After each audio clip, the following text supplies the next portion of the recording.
उत्तर प्रदेश की योगी सरकार ने राज्य के युवाओं को देश और विदेश में रोजगार दिलाने के लिए एक ऐतिहासिक फैसला लिया है। ये फैसला कई बेरोजगार युवाओं की जिंदगी संवार सकता है। कैसे संवारेगा, आइए जानते हैं। दरअसल उत्तर प्रदेश की योगी सरकार ने राज्य के युवाओं को देश और विदेश में रोजगार दिलाने के लिए एक बड़ा फैसला ले लिया। कैबिनेट बैठक में उत्तर प्रदेश रोजगार मिशन के गठन को हरी झंडी दिखा दी गई है। इस मिशन के जरिए प्रदेश सरकार साल भर में 1 लाख युवाओं को प्राइवेट सेक्टर में रोजगार दिलाने और 25 से 30 हजार युवाओं को विदेशों में नौकरी उपलब्ध कराने का लक्ष्य तय कर चुकी है। आपको बता दें, कैबिनेट बैठक के बाद श्रम और सेवायोजन मंत्री अनिल राजभर ने बताया कि अब तक प्रदेश को विदेशों में नौकरी दिलाने के लिए बाहरी एजेंसियों पर निर्भर रहना पड़ता था, लेकिन अब इस मिशन के तहत सरकार खुद रिक्रूटिंग एजेंट यानी आरए का लाइसेंस प्राप्त करेगी, जिससे विदेश भेजने की प्रक्रिया पूरी तरह से राज्य सरकार के हाथों में होगी, उसके कंट्रोल में होगी। अब अगर बात करें समाचार एजेंसी की खबर के मुताबिक, तो मंत्री अनिल राजभर ने कहा कि विदेशों में उत्तर प्रदेश के नर्सिंग, पैरामेडिकल, ड्राइविंग, घरेलू कार्य और कुशल श्रम के क्षेत्रों में युवाओं की मांग लगातार बढ़ रही है और रोजगार मिशन राज्य सरकार को इन क्षेत्रों में सीधा नियोजन कराने का एक अधिकार देगा।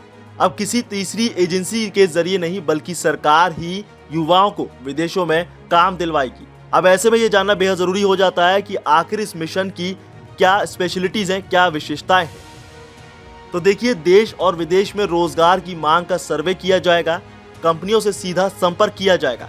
इसके अलावा स्किल गैप पहचान कर प्रशिक्षण कार्यक्रम आयोजित किए जाएंगे और यही नहीं, भाषा और प्री डिपार्चर की ट्रेनिंग भी दी जाएगी।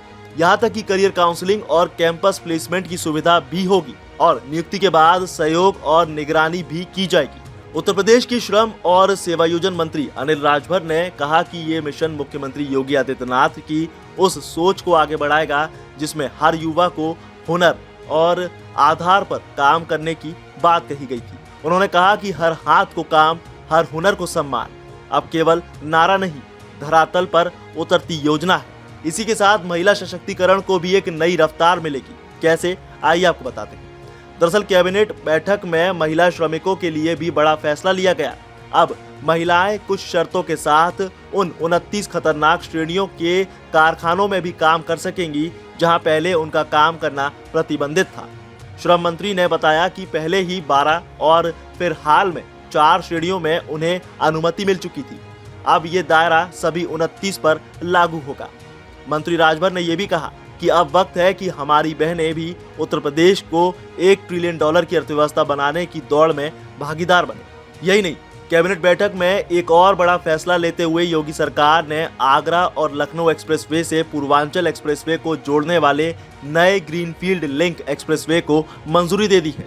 तकरीबन 49.96 किलोमीटर लंबा 6 लेन का ये एक्सप्रेसवे भविष्य में 8 लेन तक विस्तारित किया जाएगा, यानी इसे और ज्यादा बढ़ाया जाएगा और इसका निर्माण ईपीसी मॉडल पर होगा, जिस पर राज्य सरकार करीब 4,775 करोड़ रुपए खर्च करेगी। तो अब उत्तर प्रदेश के और देश के युवाओं को उनके रोजगार के लिए भटकने की जरूरत नहीं है, जिसके लिए योगी सरकार इस वक्त काम कर रही है। बहरहाल इस खबर में बस इतना ही। ज्यादा अपडेट्स के लिए जुड़े रहिए इन खबर के साथ और वीडियो को लाइक, शेयर, कमेंट करना ना भूलें।